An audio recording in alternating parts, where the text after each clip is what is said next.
روزے کی حالت میں انجیکشن ٹیکہ لگوانے سے روزہ ٹوٹتا ہے یا نہیں ٹوٹتا؟ اس کے بارے میں علماء کی دو آراء ہیں۔ علماء کا اختلاف ہے، بعض کہتے ہیں ٹوٹ جاتا ہے، ان کے اپنے دلائل ہیں، بعض کہتے ہیں نہیں ٹوٹتا، ان کے اپنے دلائل ہیں۔ جو کہتے ہیں روزے کی حالت میں انجیکشن ٹیکہ لگوانے سے روزہ نہیں ٹوٹتا، وہ کہتے ہیں کہ جس طرح ہم نہاتے ہیں، شاور کے نیچے جاتے ہیں، نہانے سے ہمارے مسام سے پانی جو ہے وہ جسم کے اندر داخل ہوتا ہے، ایسے ہی جو ٹیکہ یا ڈرپ لگوائی جاتی ہے اس کے ذریعے بھی وہ دوائی جسم کے اندر داخل ہوتی ہے، جس طرح نہانے سے پانی مساموں کے ذریعے جسم کے اندر داخل ہوتا ہے۔ اور دوسری مثال وہ یہ دیتے ہیں کہ جس طرح انسان تیل لگاتا ہے سر میں اور وہ تیل بھی مسام کے ذریعے جسم کے اندر داخل ہوتا ہے، تبھی تو اس کا فائدہ ہوتا ہے۔ اس لیے انہوں نے یہ دلائل دیے اور کہا کہ روزہ نہیں ٹوٹتا۔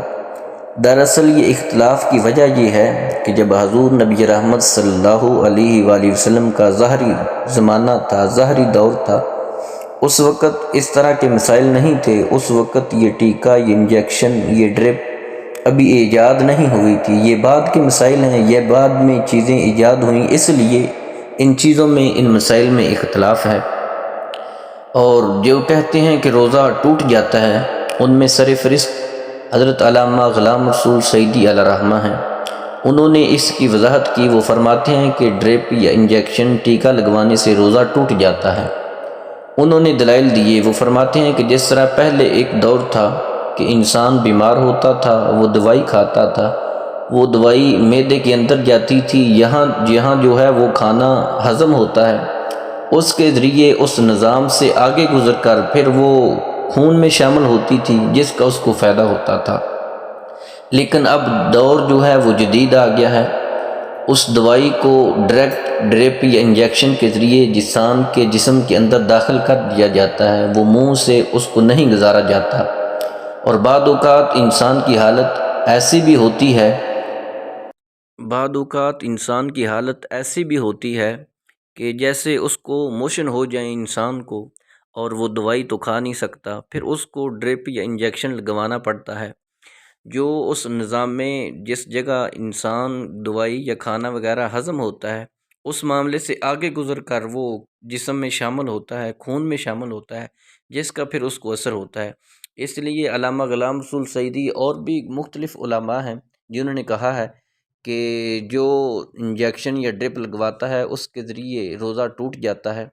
انہوں نے بھی یہ دلیل دی، وہ کہتے ہیں کہ جو کھانے پینے سے چیزیں انسان کو فائدہ دیتی تھی، جو دوائی کھانے سے فائدہ دیتی تھی، وہ انجیکشن کے ذریعے انسان کے خون میں شامل ہوتی ہے، اس وجہ سے روزہ جو ہے وہ ٹوٹ جاتا ہے۔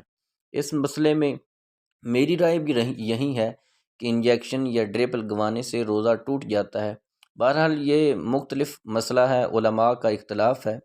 اگر کوئی صحیح عالم دین یہ کہتا ہے، آپ کو یہ مسئلہ بتاتا ہے کہ روزہ نہیں ٹوٹتا، اس کی بات پر عمل کر سکتے ہیں۔ لیکن میری رائے یہ ہے کہ اگر انسان کو کوئی مسئلہ، کوئی تکلیف ہے، وہ انجیکشن لگوائے تو اس کی جو ہے وہ اس کی ادا کرے گا، اس کا کفارہ ادا کرے گا۔ مثلاً اس نے روزہ توڑ لیا ہے مجبوری کی وجہ سے، اس کی جگہ وہ ایک روزہ جو ہے وہ رکھے گا۔ اور ایسا کرنا یہ ایک اختلافی مسئلہ ہے، اس میں کوئی جھگڑے والی بات نہیں ہے۔